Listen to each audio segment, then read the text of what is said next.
Can you discuss the different phases of eating and benefits of each, cutting, bulking, and maintenance? We'll be diving into this one and so much more in today's Q&A episode.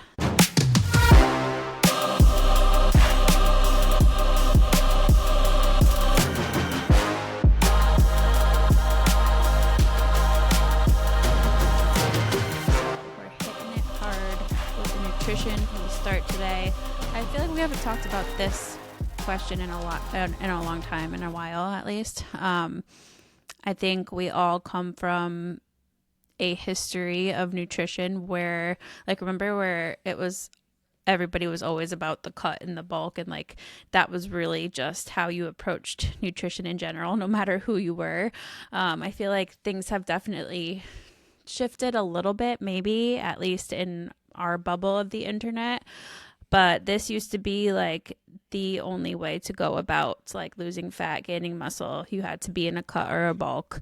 And granted, we have a whole episode on maintenance that I know Josh likes to plug often, but let's just clarify here these different phases. What are the benefits of each? And does everybody, I'm adding in this myself, does everybody need to do a cut and a bulk to succeed and see progress when it comes to body composition? It kind of feels like the shift towards maintenance and like that trend has gone along with like the hybrid training. I think people are focused less. I mean, the good benefits of aesthetic and performance improve at maintenance anyway. We'll dive into that, but I'll pass it back to you, Joel. I was just going to say, like, I think those two things have gone hand in hand, like this hybrid training, overall health, and like consuming at maintenance. Yeah, I mean, I'm a big fan of the shift toward maintenance. I know that when I first started in health and fitness and was kind of like recovering from an eating disorder, like the idea of bulking terrified me, and the fact that I would have to like intentionally gain all this weight. But there was also a point where like I thought that I didn't know what I was supposed to do when I was not cutting. Like I viewed health and fitness as dieting, and I didn't know, like, I like to say I like accidentally found my way into an eating disorder because I just didn't know what my other options were. Like if I was dedicated to health and fitness, then obviously I should be like doing tons of cardio and dieting and eating well and whatever. And I think originally I started because like my goal was to lose some of like the freshman 30 that I gained. And then I just kept going because I didn't know what the stopping point was. So I do value the idea of like maintenance phases or reverse diets or surplus phases, because I think that's helpful for people to know that you can't always be dieting 24/7. But I also think that for a long time, we were all of this belief that you had to be cutting or you had to be bulking. And I would argue that most people can just benefit from being at maintenance and see health improvements at maintenance and see body composition improvements at maintenance, assuming that you don't have a significant amount of weight to lose coming into your health and fitness journey. If you do have a significant amount of weight to lose coming into your fitness journey, you're going to have to be in a deficit if fat loss is the main goal. That's not to say you wouldn't see improvements around maintenance, but you'd see far more drastic improvements and significant improvements if you took the time to, do an intentional, dedicated deficit. But again, the goal is not to stay there. Eventually, you do want to get to a point where you can just maintain. Yeah, I agree. And I think there is purpose to, like, it gives people purpose to focus on, like, oh, I'm in a fat loss phase. Oh, I'm in a slight surplus. Oh, I'm in maintenance. Personally, I've done one true bulk, unless you count pregnancy, which I do kind of count pregnancy as like a bulk phase in a way, because it is, you're eating in a surplus. Hopefully you're still training. But outside of pregnancy, I've done one true bulk where I gained like 15 pounds. I was in the midst of like powerlifting, and I was coming out of a sport where your weight was a big focus. Like you had to maintain weight in a certain weight class, which isn't a great idea for everybody. But that bulk phase really gave me a lot of freedom and kind of like opened the door to truly being comfortable at more of a maintenance rather than always just trying to cut down to make weight for powerlifting, or, always being in that deficit and that fat loss mindset. So I think it definitely is like an it depends situation. Does everybody need to cut or bulk? Probably not. But we definitely are huge supporters of maintenance over here. Yeah, and I think the word maintenance scares a lot of people who have big goals. So like we have a full episode on, we call it gaintaining for that episode because it makes it a little bit sexier and kind of opens up your eyes to the benefits of being in a maintenance phase. You can still see fantastic performance benefits, fantastic body composition improvements while eating at maintenance calories. So the process of, as you get stronger, you're adding some muscle. If you're consuming primarily whole nutrient dense foods, again, the calories are balanced because you're at maintenance. You're probably still going to lose some fat during that period, and you're going to see not a huge shift in fat loss, but as you maybe lose a little bit and put some muscle on, by default, body composition improves. You have more muscle per the fat that you already had. So you can still do fantastic things and you feel really good. It's a much more balanced process, and you can do it. You can do it for an indefinite time frame. There's no limit. You have to circle back out at 3 months, at 6 months, or whatever. You can eat at maintenance forever if you chose to do so, versus cycling through the cut in the bulk, roller coaster. Again, if you have significant weight to lose, or you want to get to a certain point and then maintain, you're going to have to enter that deficit, and just monitoring biofeedback to make sure you are hitting certain checkpoints and pulling up potential red flags to get out of that.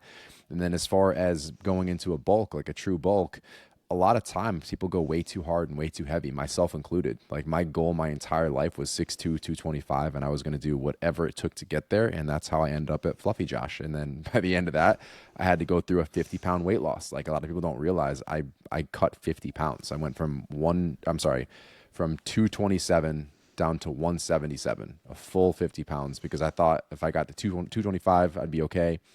I wasn't. Then I'm like, all right, let me get back to 200. Still wasn't happy. And then I went to 177 to get absolutely yoked. And then I was way too small by that point. So I started all over, back to the bulk. And then I tried to cut back down. So understanding that when you are in a bulk, there's a very specific threshold where you're putting on an efficient amount of muscle during that period. And anything beyond that, you're literally just adding more fat, which may be beneficial if you're focused on lifting heavier, if you're a power lifter and you can put that excess fat on and it doesn't really matter. That's one thing you can kind of think about. But for the vast majority of those who want to bulk, see improvements over time, and then like cut back off, like you're talking about, it's probably less than 500 calories in regards to a surplus as far as keeping it efficient. It might be closer to 250-ish, and you're just sticking there for a long duration. And then when you see you put on too much fat, it's time to re-enter the deficit, or if you want to do the gaintaining portion for a bit. But either way, you don't want to go too aggressive on either side. Focus on balancing biofeedback. Make sure you're still monitoring performance, and understand that there is a ton of value in that gaintaining phase. And then this was another fun one from Chelsea, who asked the first question. She's a current client and she is a dedicated podcast listener, as she wrote. But she said, what are y'all's roles in the company now that you have the merger together? So let's talk about how things have switched, if they have. I mean, we kind of are doing a lot of the same things we were doing, just separately. Yeah. But I will say there is more defined roles. Like I think of the day you came over, Joelle, and we kind of sat down and outlined like who was going to be focusing on what when it came to our roles as business owners. But I would say we're still all very much involved in like a lot of the day-to-day company like ownership, if that makes sense. There's also a big chunk of part of our roles that has to do with Project B that we can't talk about yet.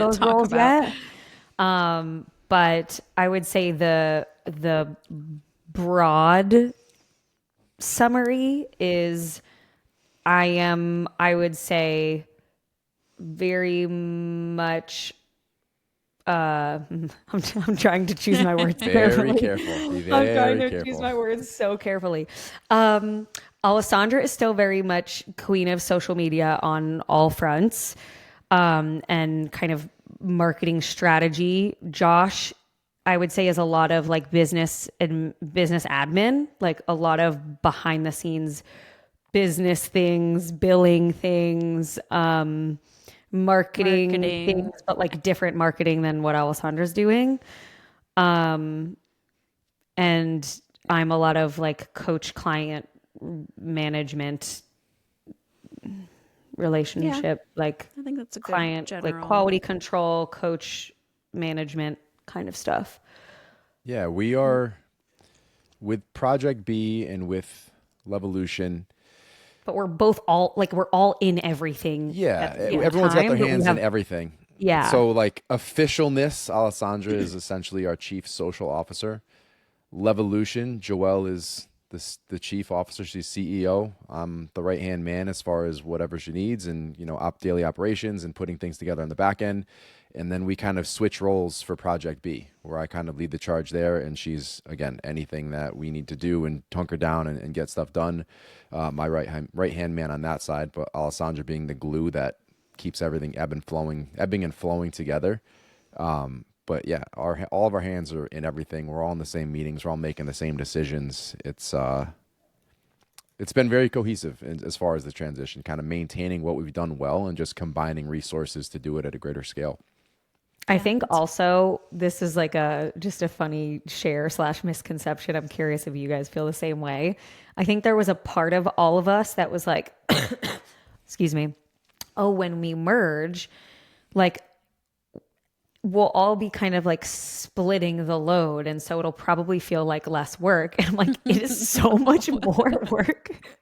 I do so much more now merged and with Project B. I think I was going to say, I think that's previously. largely because of adding Project B into the mix. True. Like True. there's a lot more to think about. But I'm like, I'm definitely not doing less. Like, I mean, I also assumed that too, and it's definitely not. It was It was wrong such a heavy assumption. lift to get everything migrated into one space. Like that was part of it. It was legal, it was accounting, it was back end SOPs. Like there was so much to do up front where like maybe once Project B is launched, we hit that like not coast, but like it's a lot more efficient. We're a well-oiled machine. Right now it's a scramble on so many different areas, putting all these things together into one spot still. And I mean, 2026 should feel really good. I'm really excited for that year. 2029. As we say in February of 25. All right. Katie asked Josh's thoughts / feelings about baby Wes's arrival. Wild, Wild West. This surprise child. My feelings on his arrival, I'm excited. I am definitely overwhelmed.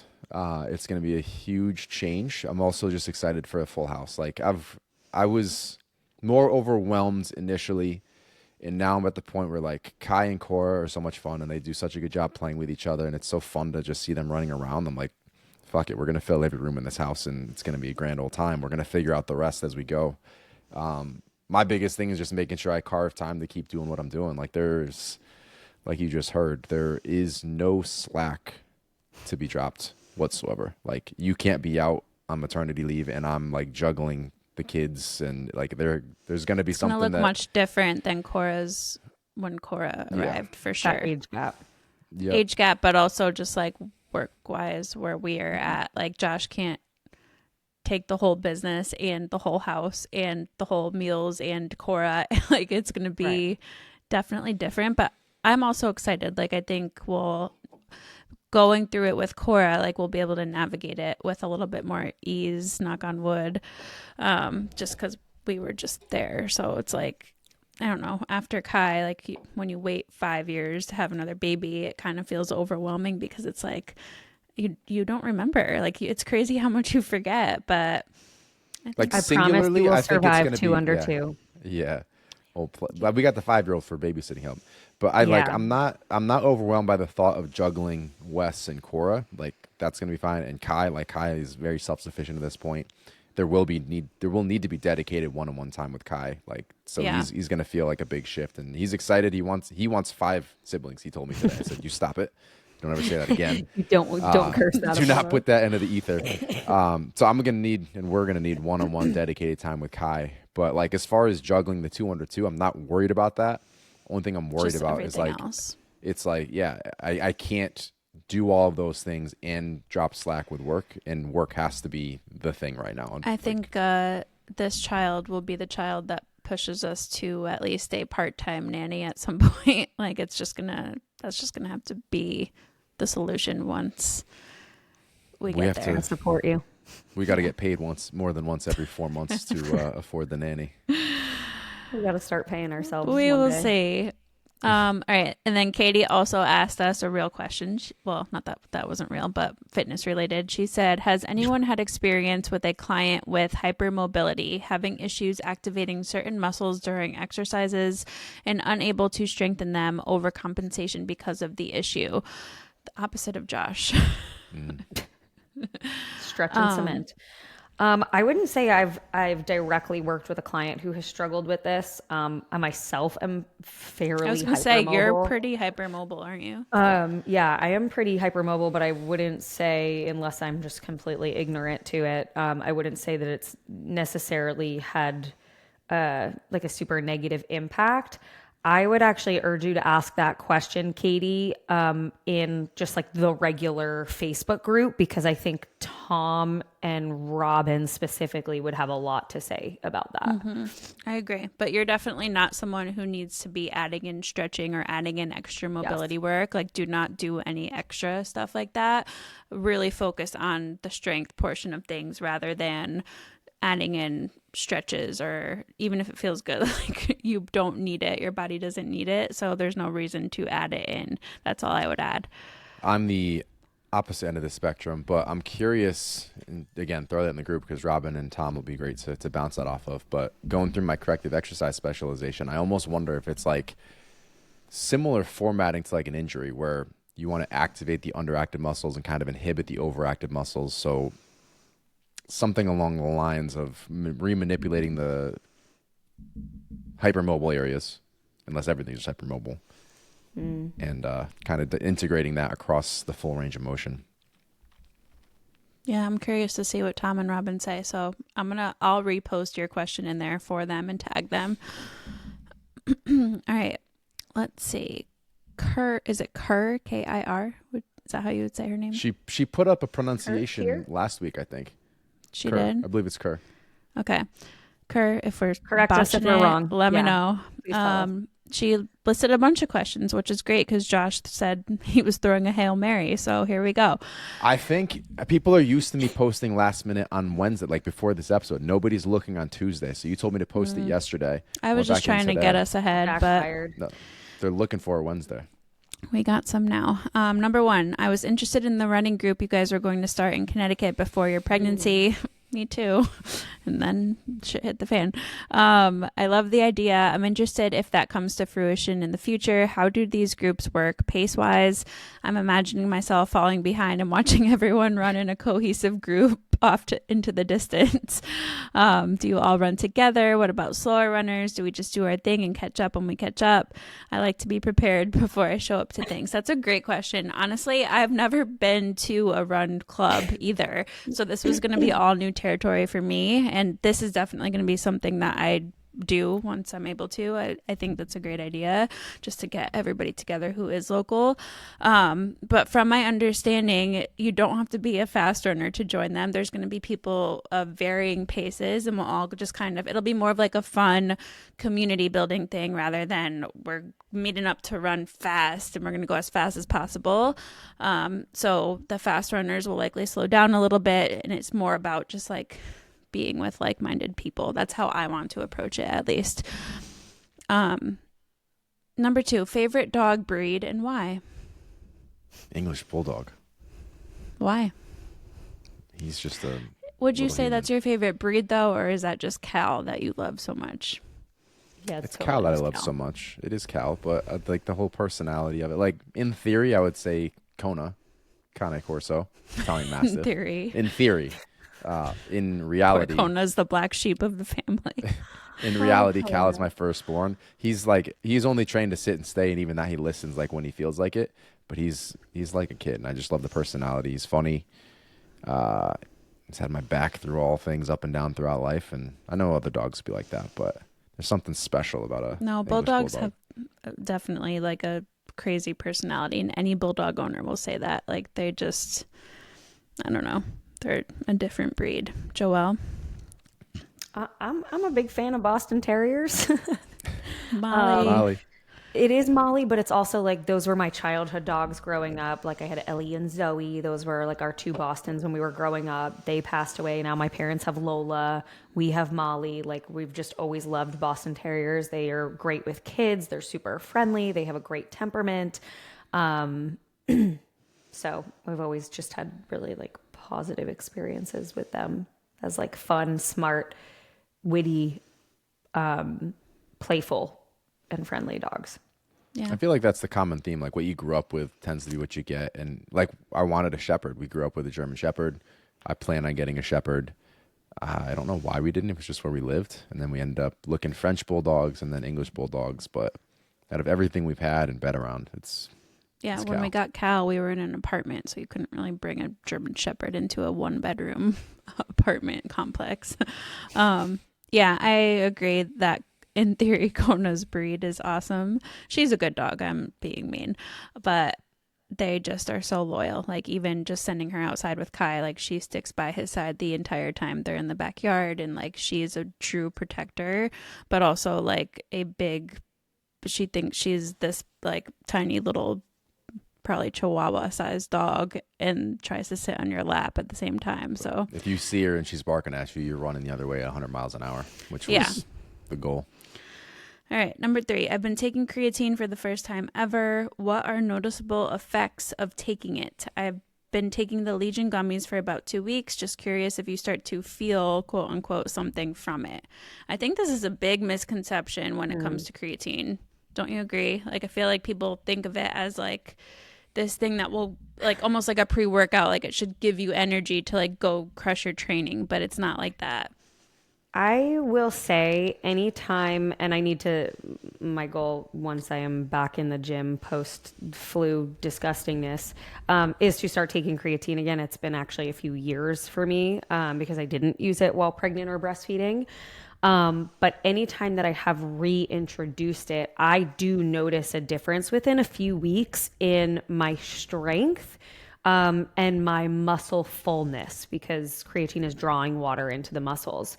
I agree. You're not going to take it and notice like a immediate bump in energy. Like it's not like taking a pre-workout where you're like, oh, my face is tingling, or like, should I be noticing something like that? I would more so say that over time, you would likely notice some increases in strength, which should hopefully increase muscle size as well.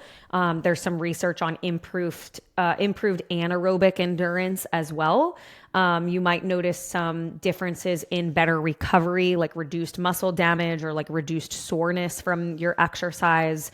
You might see that fullness in your muscles because of that increased water and increased glycogen that your muscles would be able to store. In a deficit, it could be helpful in preserving lean mass and preserving strength, especially while you're limiting calories. So I would say most of those benefits are delayed. They're not really like instant benefits that you'd probably notice.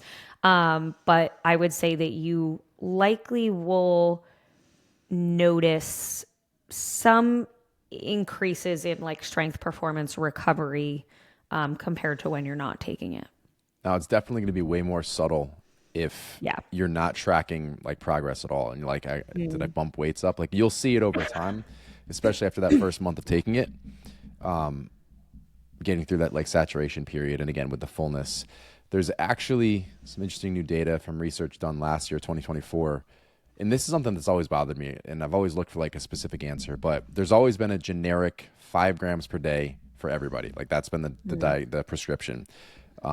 A handful of years back, it was either Eric Trexler or Eric Helms. I heard talking about if you want to get real nitty gritty, it's essentially a gram of creatine per kilogram of body weight. So for a period of time, I was taking 7 to 9 grams of creatine I was a gonna day. say that's a lot.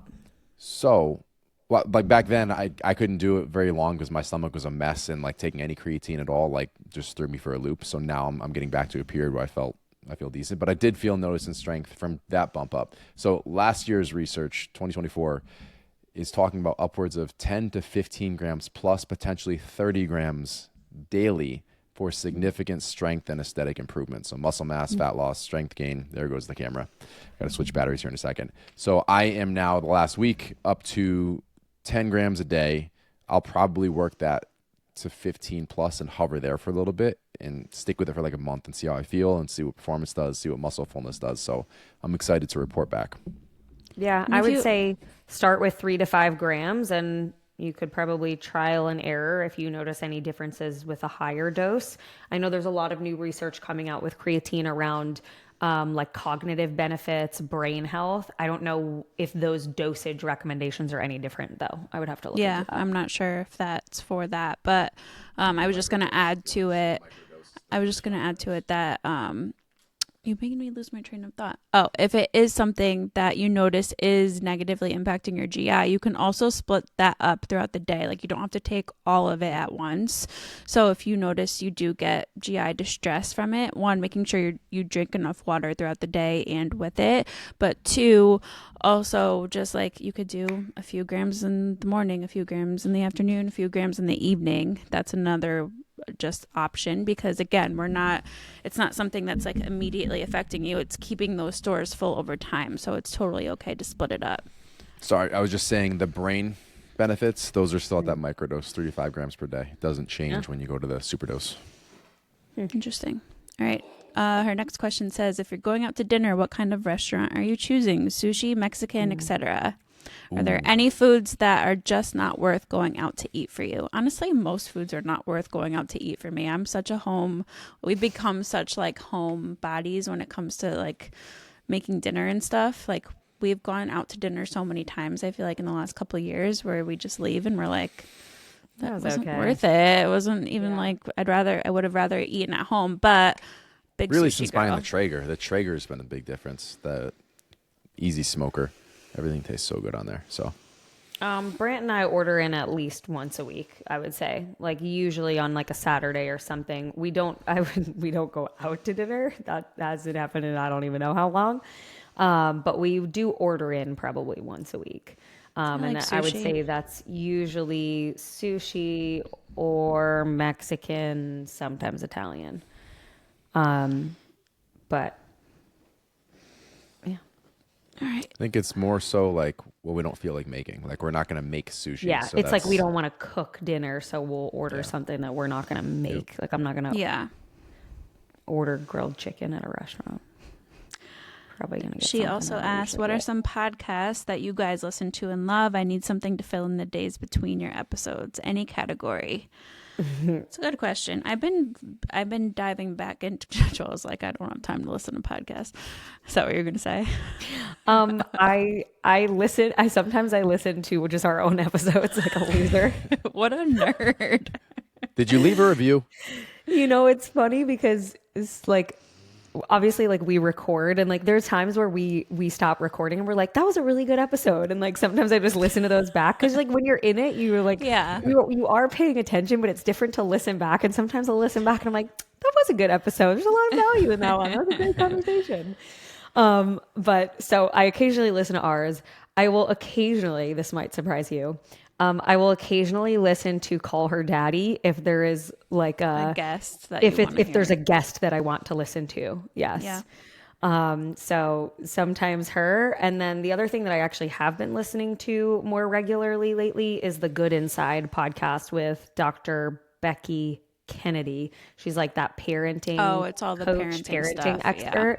And I like her podcast, and she gives a lot of just like great tangible examples of things, and I like learning about like child behavior and like why kids do things and like how to respond to certain things. So I like that one occasionally. Yeah. I like, I'll occasionally listen to Huberman if it's like a topic that I want to listen to. I don't listen to him regularly. I also like similar to your Call Her Daddy one, like the him and her Skinny Confidential podcast. They interview some really interesting people. So it's less like them. I just like the guests sometimes. And then the only other one that I regularly have listened to is the Mel Robbins podcast, who she has an awesome new book out, but I could listen to her talk and be entertained. Ed Milet. That's my usual go-to. Hormozy, I'll go down a rabbit hole once in a while for like I'm working on this thing. Get a couple episodes of what he's talking about, just get a perspective on it. And what was the third one? Oh, it's going to drive me nuts. I'm going to pull it back up. Andy, Mosey, Frisella? No, I was. Once he stopped being business, I stopped listening to it. Acquired. So for those who are not familiar, because I happened to stumble across it, they do like a deep dive with a big business owner. So they've done like Starbucks, they've done Meta, and it'll be like a 4-hour episode, and they will take you through the entire history. They'll take you through like if they exited, like why they exited, and just like a bunch of strategy. So a lot of my stuff it's business strategy, occasionally some relationship stuff. My life is like, it's either working on the business or learning more for the business right now. That's it. The books I read are all of those things. And then Josh comes to us with some crazy idea that he heard on a podcast and has to You know what we should do? run it through. Spend Paul's $100 awkward grand on this big sign to put in the middle of. No, not good. The benefit of having the three of us. I was going to say the benefit of having the three of us and like our roles and responsibilities to that one of those first questions is the checks and balances that we all provide for one another. That's a good idea. Take that one back to the drawing board. So I don't typically get my big picture ideas from the podcast. I'll get like procedural stuff and like little strategy pieces. This wild shit I come to you guys with, that's 100% me. So just so we're all clear, those are my crazy ideas. She handed me her Alessandra, phone. there's still a few questions left of this. Yeah, she handed me her phone. She didn't tell me where we left off. So bear with me. I know where we are. Number 5 of Kerr's question is baby names you love but would never use. Like a name that's pretty out there or unique. You wouldn't use it, but you actually love it. Do you have ones for Wes that like you It would have wasn't liked for to Wes. use, It was like, for Kai, or if Cora was a boy. Jaden was one I always liked. I like Jaden. Yeah. She hated it. Really? Yeah. Apollo. So my next dog, my next Cane Corso will be Apollo. I like that as a dog name. I love Greek mythology. That was like the one I thought I could use. We're talking about baby names. Part of Kerr's question was baby names that you like but would never use. Sorry, my bladder was literally going to explode. Pregnant people problems. It's so hard because like Josh and I would have a full list of like 10 names, and I would say them to Josh, and he'd be like, "No, just no. Yeah. I know this person from elementary school with that name." Joelle likes Jaden. I do like Jaden. That's cute. Jaden's cute. Jaden could be a boy or cute. a girl. Jaden could be a boy or a girl. Did yeah, you think it'd be of it cute as a girl. for a boy or girl? A boy, he would I not agree. do a girl, Jaden. Right? I have my JD. I have my JD girl now. Yeah. I tend to like very like neutral names, i.e. Sloan and Reese could really be boys or girls. But we had a few runner-ups. There's a whole podcast worth of drama around the name Reagan.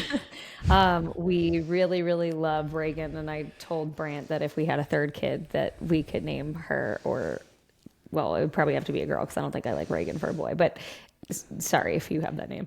But, Sorry for that ridiculous boy's name. so Reagan was always like in the running, and then it's such a long story, but there just ended up, we almost used it for Sloan. And then by the time we got to Reese, Brant still wanted to use Reagan, but then I felt like there was like bad juju around Reagan because we didn't use it the first time. And I'm like, now it's just, we didn't use it. But I also really liked Kennedy. That was almost Reese's name. But I was like, that's 3 syllables. We got a long last You name. like a lot of presidential names. Yes, and that was the other thing. I was like, people are going to think we are freaks because I liked Lincoln for a girl. I liked Kennedy. I liked Reagan. Wow. I was like, we look like U.S. history buffs. idiots. Bunch of weirdos. I feel like does love history. boys' names were always so much harder for me than girls' names. Yeah. And I know I never had to have a boy name, but like for some reason, like boys' names were just so much harder. Like I could go on and on with like, I think Isla's really cute. ISLA. Isla Lucy. Yeah, I that's loved what he would say. Lucy. I loved Quinn. Quinn's cute. I liked Bryn. I was making an I Love Lucy joke, Joelle. I wasn't saying Isla Lucy. I know, but I like the name Lucy. That's one of the ones that I would. Do you love Lucy? I like I liked I like a lot Charlie of short a lot names, for a girl. obviously. I liked Charlie a lot for That's a girl. cute. Reese was almost Charlie too, because Brant's grandfather was Charles. But I couldn't get out of my head that Alex's dog's name is Charlie for some reason. But see, like one of that's those the things. problem is when Yes. you like once you like make that connection, it's like you Yeah. can't Like shake I was like, it. I loved the name Jax for a boy, but Brant was like, my high school girlfriend went by Jax and like she was Jacqueline, so like it can't be that. I'm like, okay. So just sometimes a name just gets like ruined for you. I bet if you're a teacher listening, I bet that's something that's really hard for teachers. Like obviously, Yes. Joelle, you being a teacher, like you probably think of kids' names that either were troublemakers or just like whatever. Yep.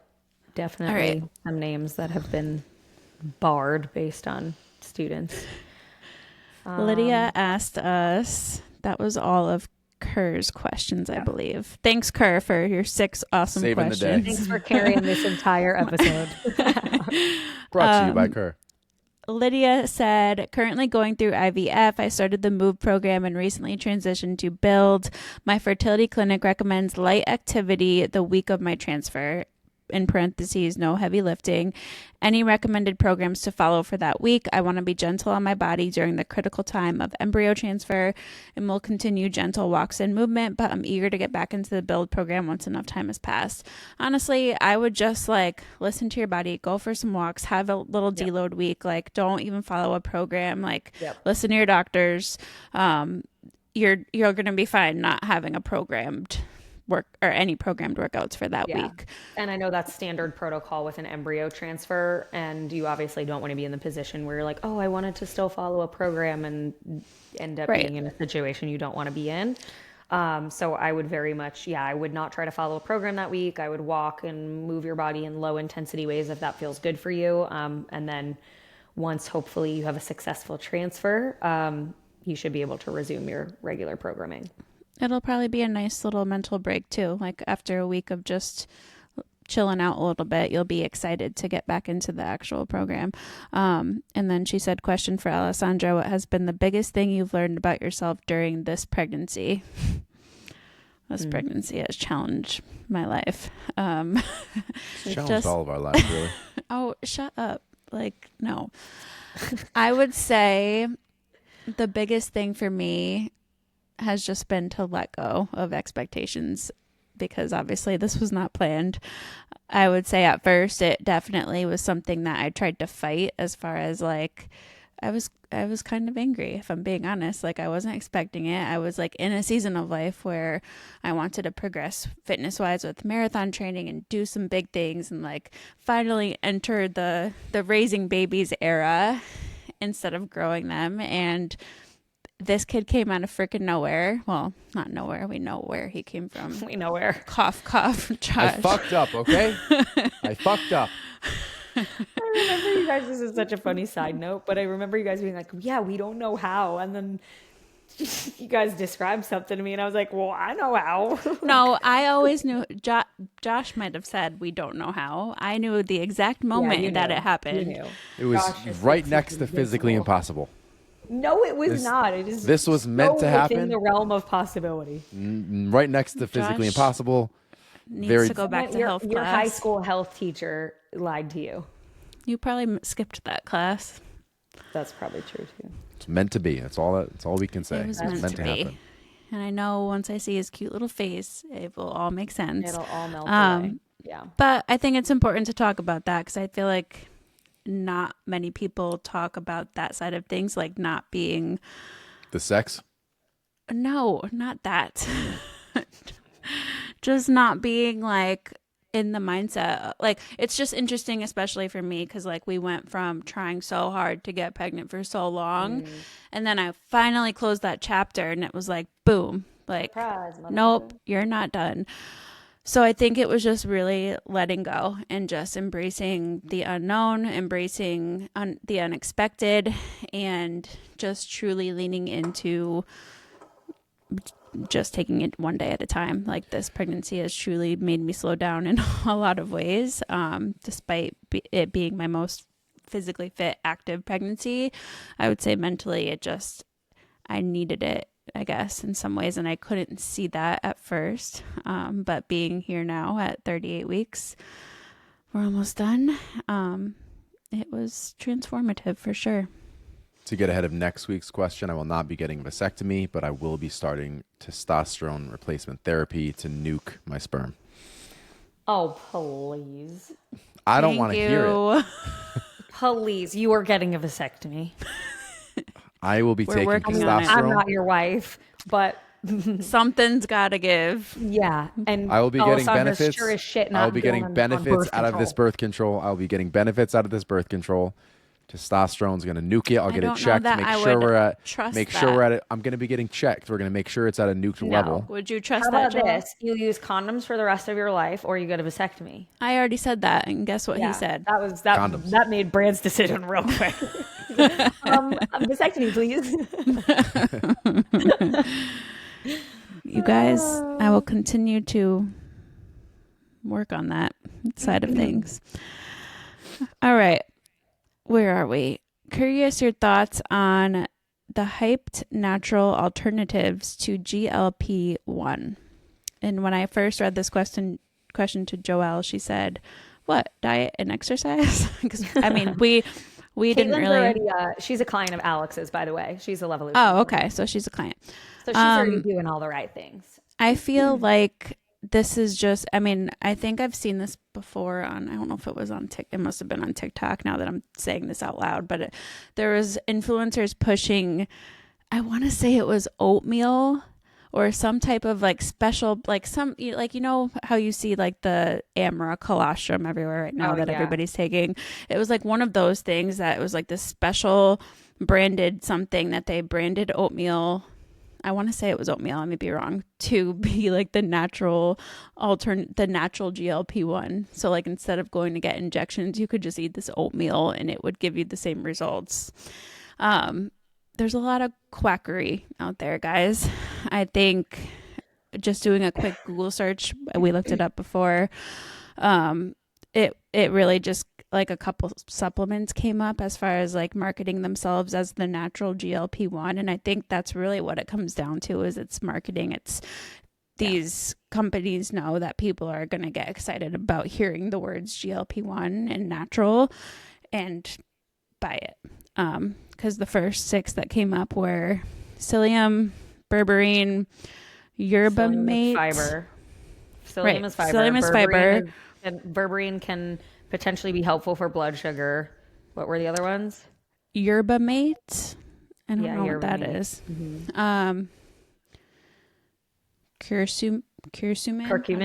Curcumin, that's like anti-inflammatory.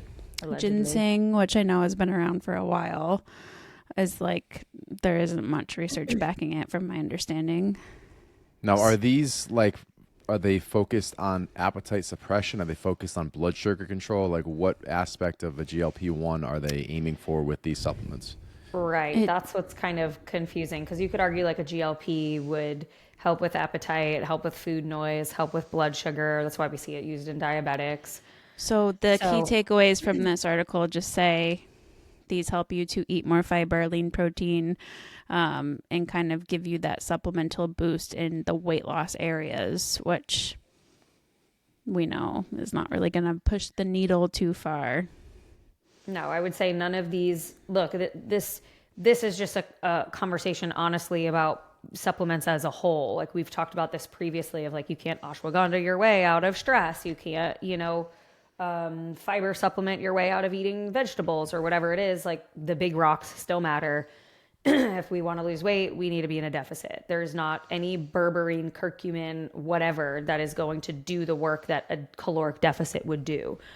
Could some supplements, help mitigate a nutrient deficiency or fill some gaps, that you might have nutritionally? Yeah, maybe, but none of them are going to work A, like a deficit, or B, like a GLP-1. Mm-hmm.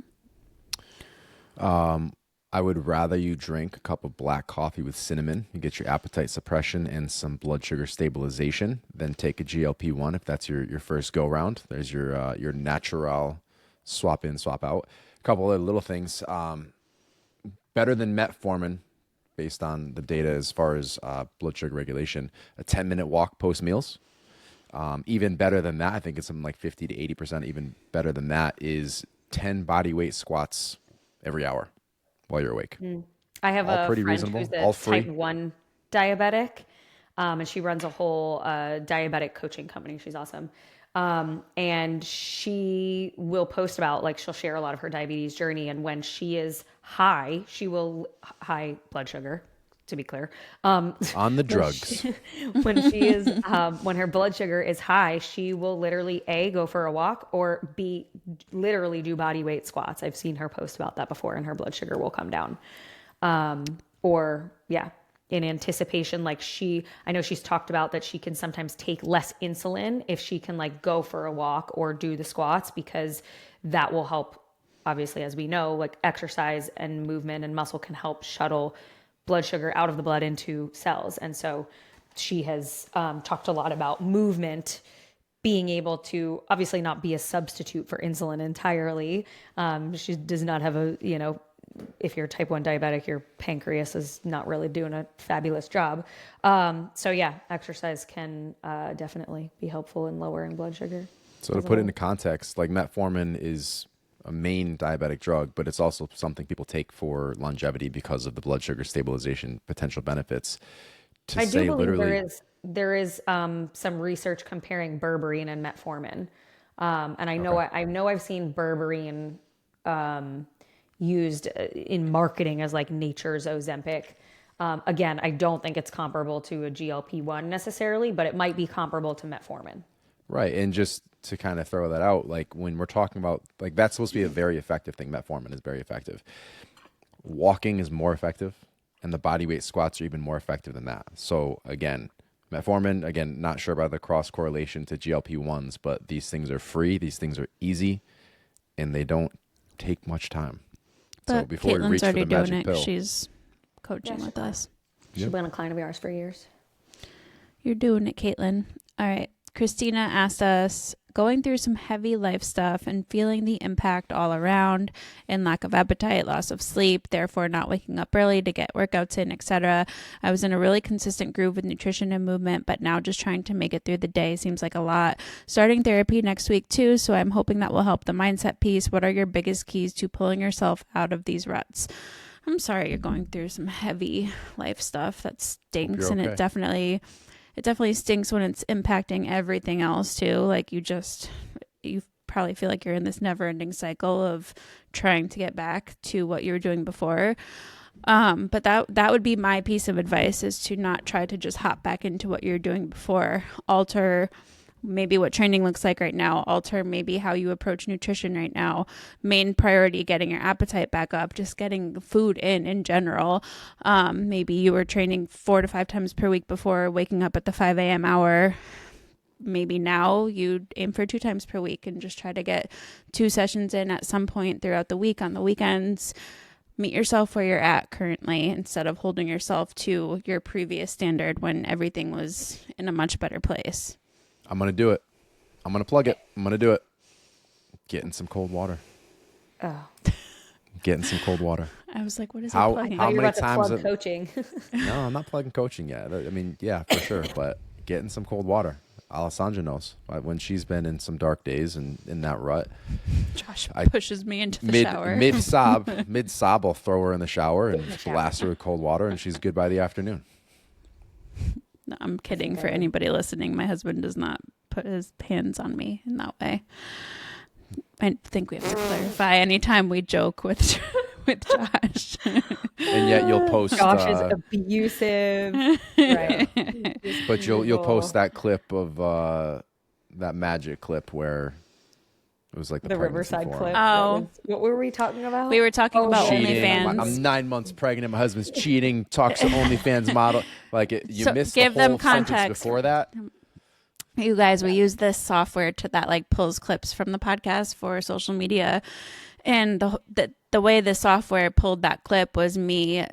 It looked like I was talking about Josh, who watches OnlyFans, and like if you listen to last week's episode, you know what I'm Don't talking say who about. watches OnlyFans. It sounded like she was saying that I watch OnlyFans and cheat and do You're all like, these my things. husband, I found his OnlyFans. We were getting laughing. his account.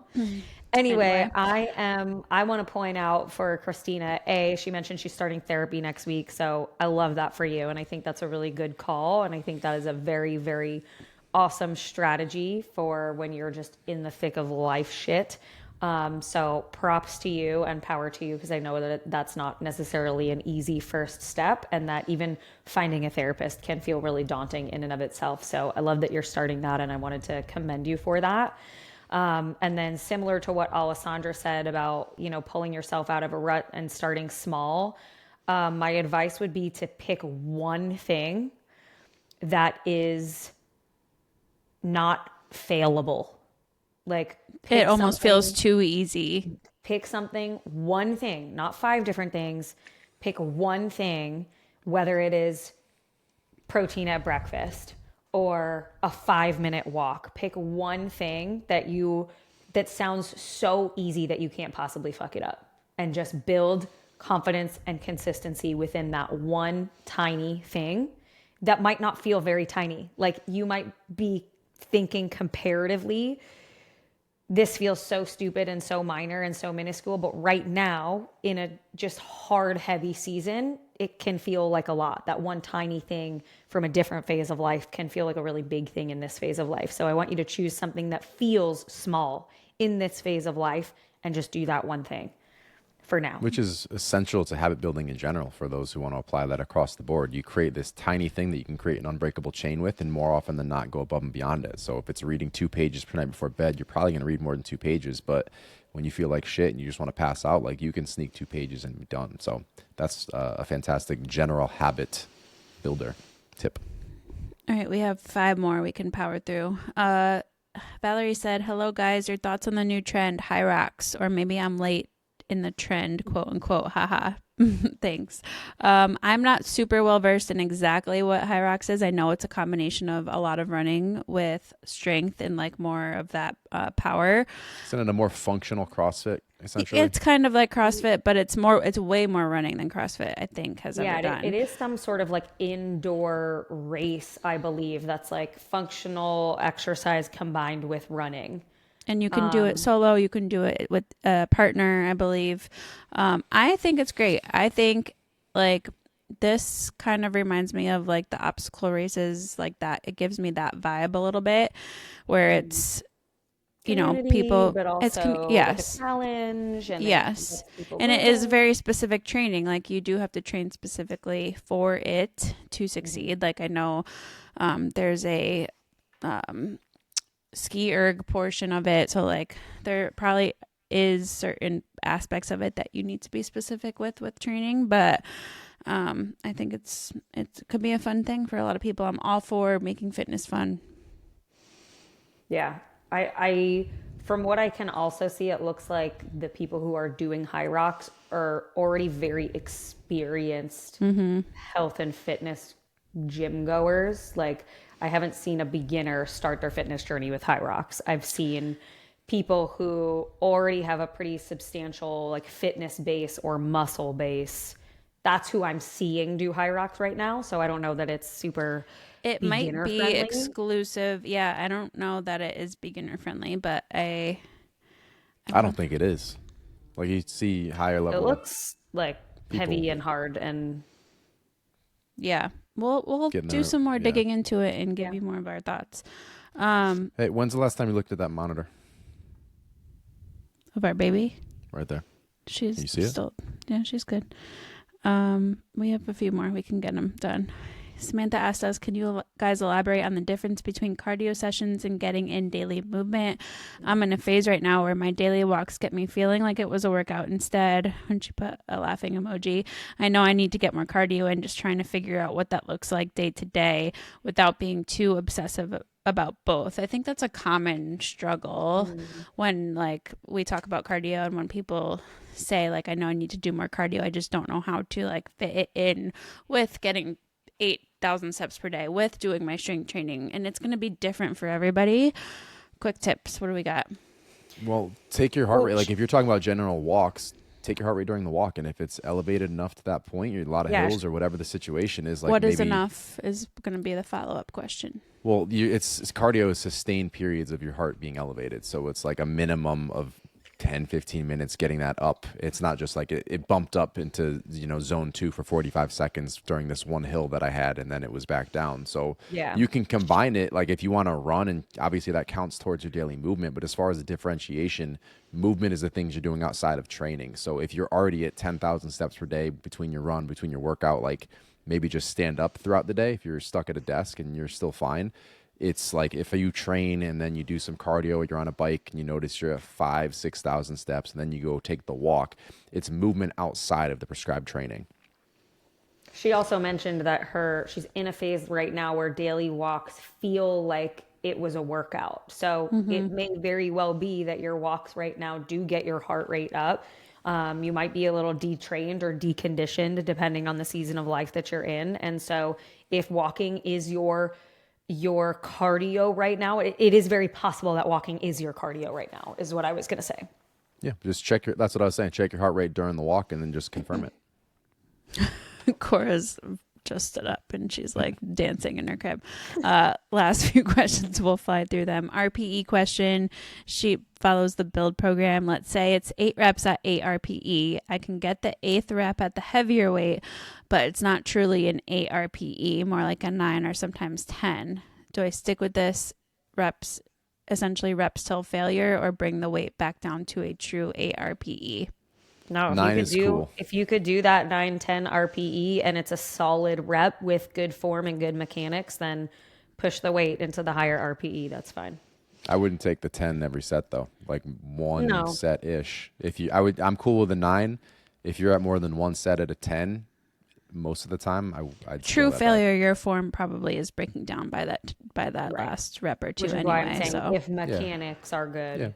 Yeah, that's fair. Yeah, because 10 really is a failure. That was like you could not. You cannot do anymore. Right. Yeah.